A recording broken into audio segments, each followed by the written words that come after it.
the number of water molecules present in a drop of water, volume 0.0018 ml at room temperature is. Okay, this is a very, very easy question from mole concept, right? So what do we know about water? We know that it has a density of 1 gram per ml. So what does it mean? It means 1 ml of water is equal to 1 gram of water, right? So we can say that 0.0018 ml of water is equal to what? 0.0018 gram of water, right? So what do we need to find? We need to find the number of molecules. But before that, we'll find the number of moles of water, right? So number of moles of water is equal to given weight, which we just found out. That is just a second.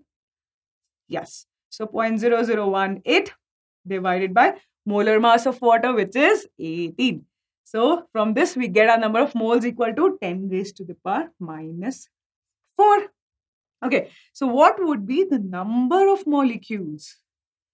Well, it's very, very easy. It is nothing but number of moles of water multiplied by the Avogadro's number. So number of moles is what? 10 raised to the power minus 4. We just calculated.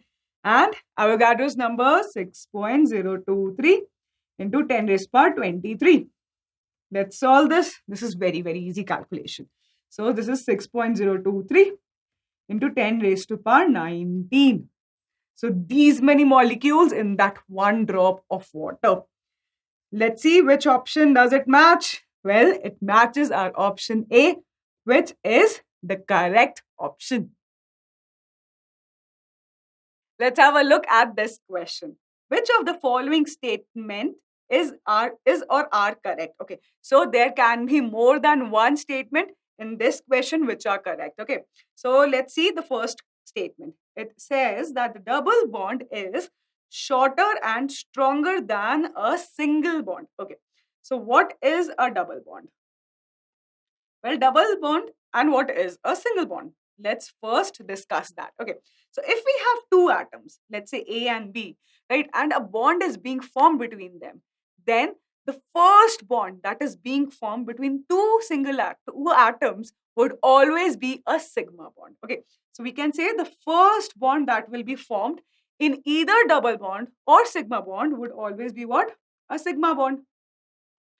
Okay, and what about the second bond, where double bond will have two bonds, but the single bond is going to have only one bond, that is sigma bond. Okay, but however, if we have two atoms A and B and they have a bond between them, right, and second bond is about to form, so that bond, second bond, would always be a pi bond.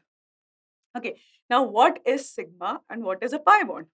Well, sigma bond is formed by the head-on overlap between the two orbitals, two atomic orbitals. Okay, so let's see if we have one 2p orbital, let's say 2pz, and it head-on overlaps with another 2pz, then this will give rise to what? This will give rise to a sigma bond. Okay, what is pi bond? Well, it will be formed by lateral overlap.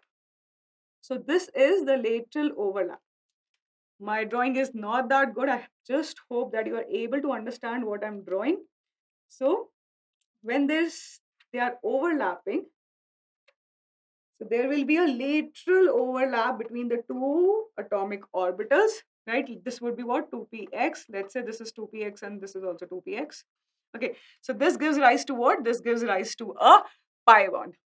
Okay, now what has been asked of us? It says that double bond is stronger and shorter than a sigma bond, than a single bond. Okay, so stronger. Well, it's very logical to say that more energy would be required to break two bonds than one bond. Correct. So double bond will always be stronger than single bond. If we are assuming that all other factors are same, right?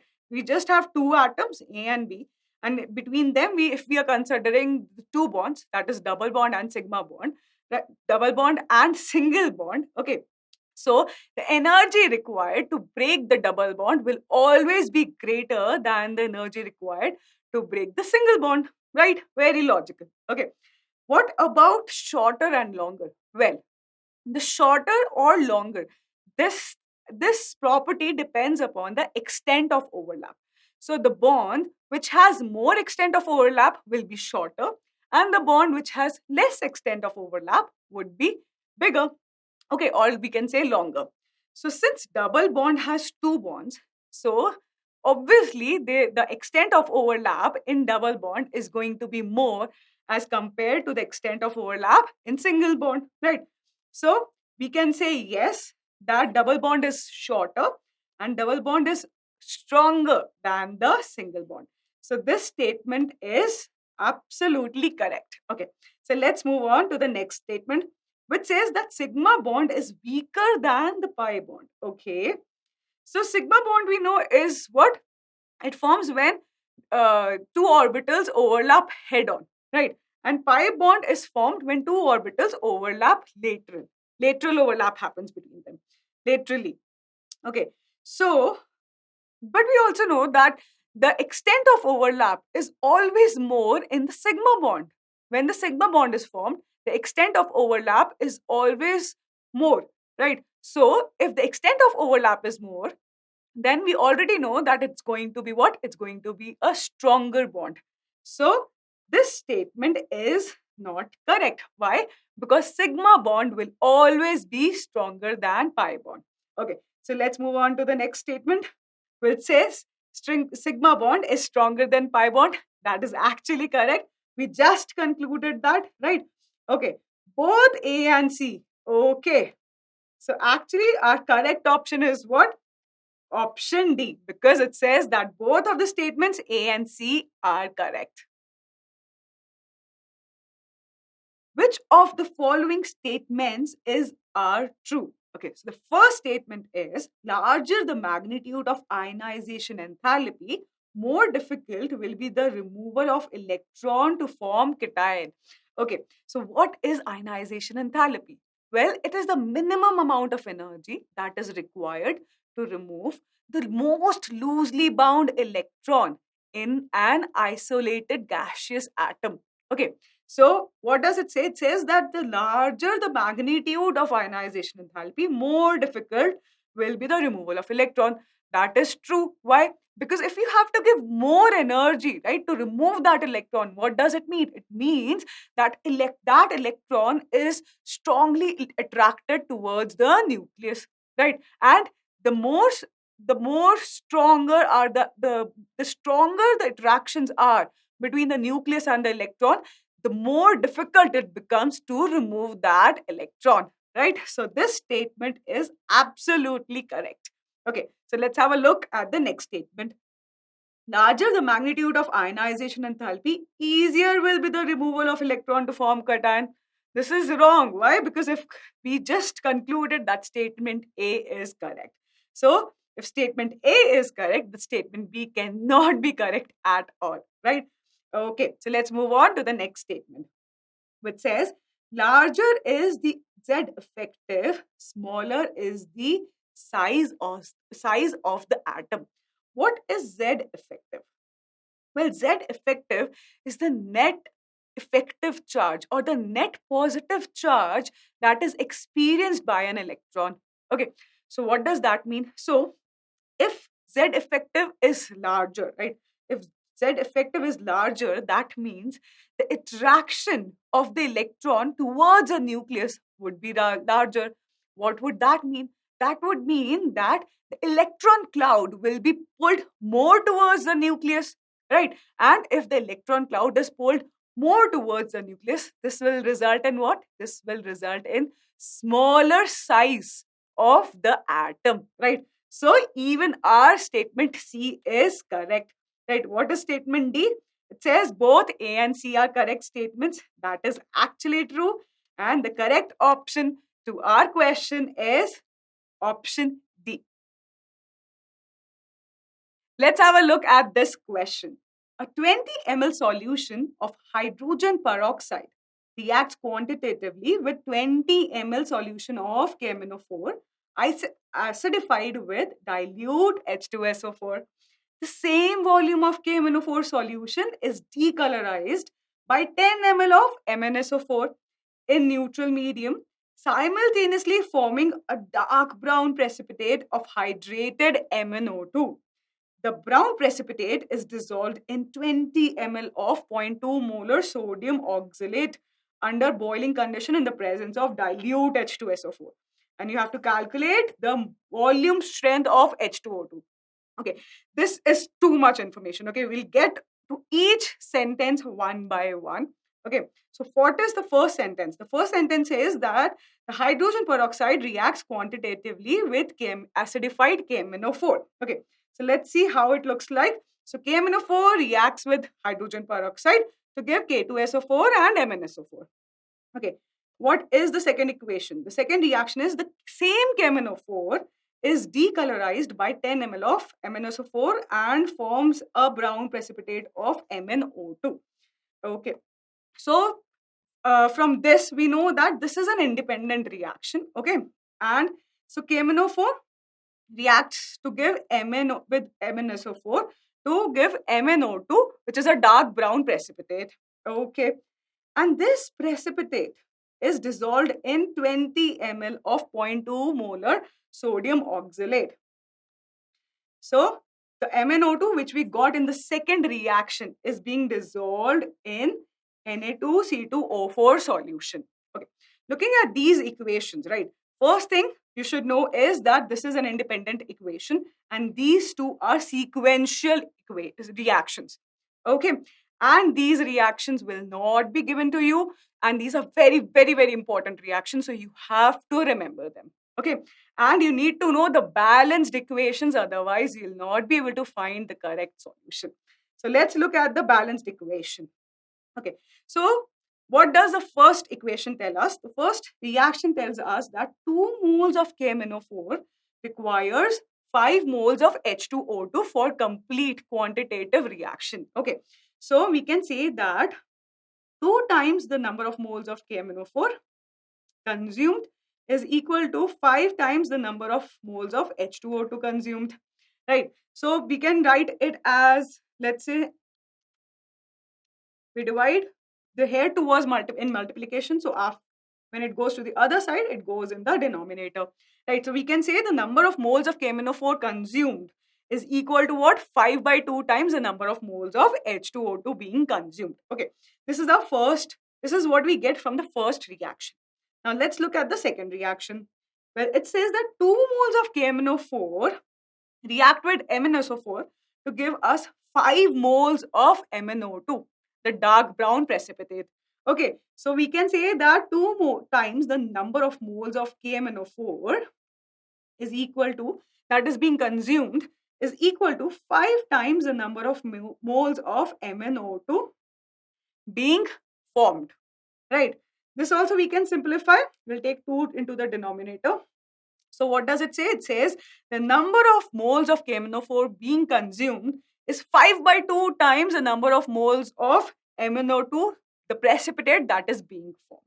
Okay, and since last 2 reactions are sequential reactions, what do we know? We know that whatever number of moles of MnO2 that were being formed in the second reaction, right, that is the number of moles that will be consumed or dissolved in the Na2C2O4 solution. Right, so we can say what? These are the formed moles. Right, so we can say that the number of moles of MnO2 that are being formed, that is equal to what? Number of moles of MnO2 that are being consumed. Okay, this is also consumed and this is also consumed. This is also consumed. Okay, now let's look at the third equation. Now third equation says that 1 mole of MnO2 requires 1 mole of sodium oxalate solution for complete reaction. Okay, so what does it tell us? It tells us that number of moles of MnO2 that are being consumed is equal to number of moles of Na2C2O4 that are being consumed. Okay, so we have got 4 relationships or 4 equations here, right? And we'll try to simplify as much as we can. Okay, so we know that MnO2 formed is equal to MnO2 consumed, and MnO2 consumed is equal to what? the Na2C2O4 consumed, right? So we can replace the number of moles of MnO2 formed in this equation with what? Number of moles of Na2C2O4 being consumed, right? We can do that easily, right? Okay, now look at these two equations. If you look at these two equations, the left hand side of both of these equations is exactly the same. So that means that, what does that mean?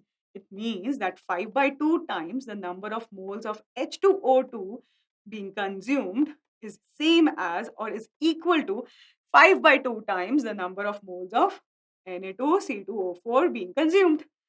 5 by 2 cancels out, and what do we get? We get the number of moles of H2O2 being consumed is same as number of Na2C2O4 being consumed.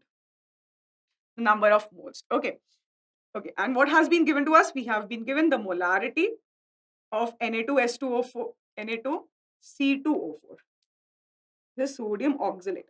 So Na2C2O4, the molarity is given as 0.2 molar and the volume is given as 20 ml. Okay, so we can easily find the number of moles of Na2C2O4 being consumed, which is equal to what? Molarity into volume, right? Which is what? 0.2 into 20. But if we'll multiply 0.2 into 20 ml, so we'll get millimoles, right? But what do we want? We want the number of moles. So we'll multiply this by 10 raised to the power minus 3. So these are what? These are the number of moles of sodium oxalate being consumed, and these are also the number of moles of what? H2O2 being consumed. Okay. Now what do we have to find? We wanted to find the volume strength of H2O2, right? So what happens to H2O2?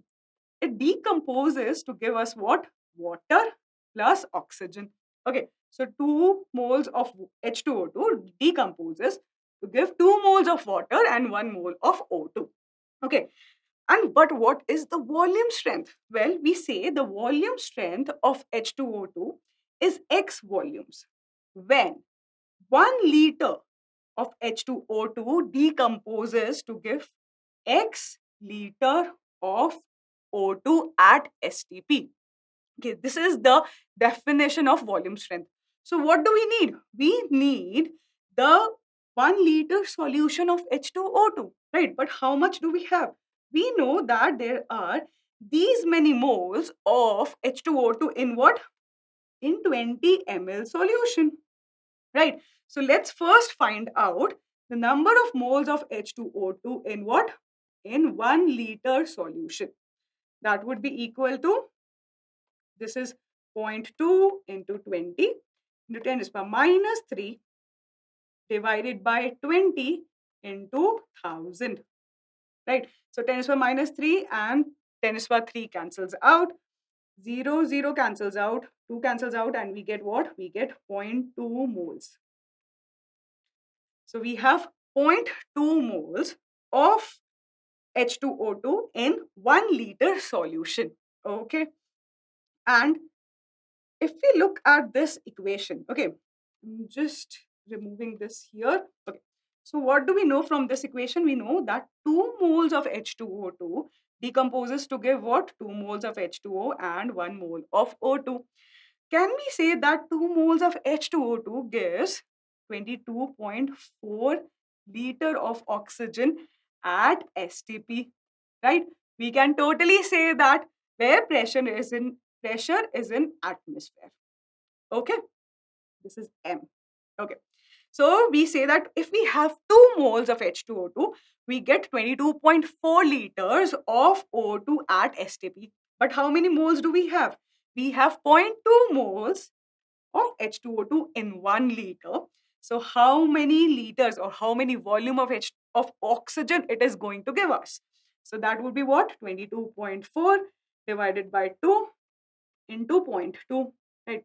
That comes out to be 22.4 divided by 2 into 2 upon 100. So this is what? 2.24 liter. This makes the volume strength as what? This makes the volume strength of H2O2 as 2.24 volumes. Let's see if this matches with any of the options that we have. Okay, well, it does, and the correct option to our question is option D. Let's have a look at the question. So 0.75 grams of oleum sample was diluted with water. If the solution required 62.5 ml of 0.25 normal NaOH, the percentage of free SO3 in the sample will be. Okay, so we have oleum sample. What is oleum? Oleum is a mixture of H2SO4 aqueous solution plus free SO3 gas. Okay, and we are adding water to it. So what happens when you add water to the oleum sample? Well, water reacts with free SO3 gas to give us H2SO4. And this is a balanced equation. So we know that 1 mole of H2O reacts with 1 mole of SO3 to give 1 mole of H2SO4. Right? So we can say that the number of moles of SO3 that are being consumed is equal to number of moles of H2SO4 being formed. Right? Okay. And what has been given? That NaOH is reacting with this oleum sample. So what is NaOH reacting with? NaOH is reacting with H2SO4 to give Na2SO4 plus H2O. Okay. So this is the balance equation now. So we know that 2 moles of NaOH require 1 mole of H2SO4 for complete reaction. So we can say that the number of moles of NaOH that are required is 2 times the number of moles of H2SO4. Right? So now let's calculate the number of moles of NaOH. We have been given normality of NaOH solution as 0.25 normal and volume as 62.5 ml. Okay, now since n factor of NaOH is what? It is equal to 1. So normality is equal to molarity for the NaOH solution. Okay, so if we want to find out the number of moles of NaOH, that would be equal to what? That would be equal to the molarity, which is same as normality, that is 0.25 multiplied by 62.5. Right, but these are what? These are millimoles because the volume is in ml. So we'll multiply this by 10 raised to minus 3, and these are the number of moles of NaOH that are available for complete reaction. Okay, now what we need to calculate? We need to calculate the number of moles of H2SO4. Well, first we need to understand that H2SO4, we have two sources. How? Some of the H2SO4, some number of moles of H2SO4 are already there in the oleum sample, right?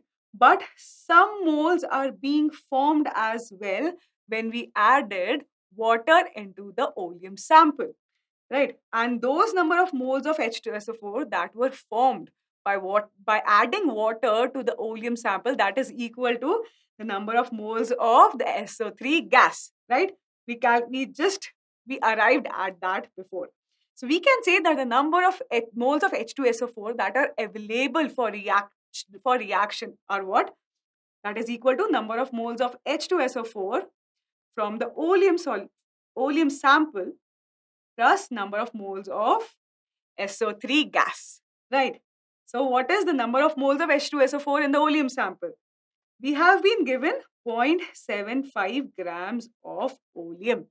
So let us assume that this 0.75 grams of oleum contains X gram of SO3, right? So that would mean that we have 0.75 minus X grams of H2SO4, right? Now we can easily find out the number of moles. Number of moles is what? The weight upon molar mass. So weight of H2SO4 in the oleum sample is what? 0.75 minus X. And what is the molar mass of H2SO4? It is 98. Plus number of moles of SO3. That is the weight of SO3 in the oleum sample. That was X. And the molar mass of SO3 is 80 grams per mole. Okay. So these are what? These are the number of moles of H2SO4. Now we have to just put the values in this equation. So number of moles of NaOH is what? 2 times the number of moles of H2SO4. Number of moles of NaOH was, we calculated here. So that is 0.25 into 62.5 into 10 to the power minus 3. That will be equal to what? 2 times 0.75 minus x divided by 98. This is 5 plus x by 80. Now we just have to solve this equation, calculate the value of x, and we'll get our answer. Okay.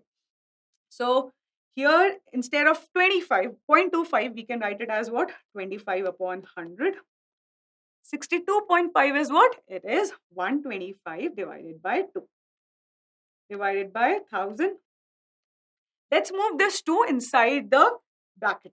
So that would be 2 into 0.75 minus x upon 98 plus 2 into x upon 80.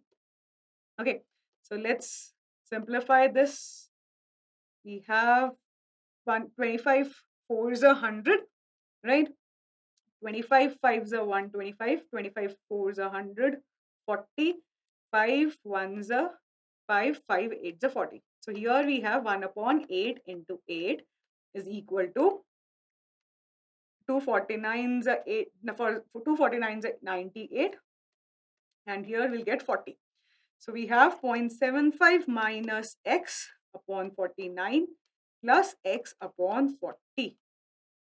Okay, let's solve this. 1 upon 8 into 8 is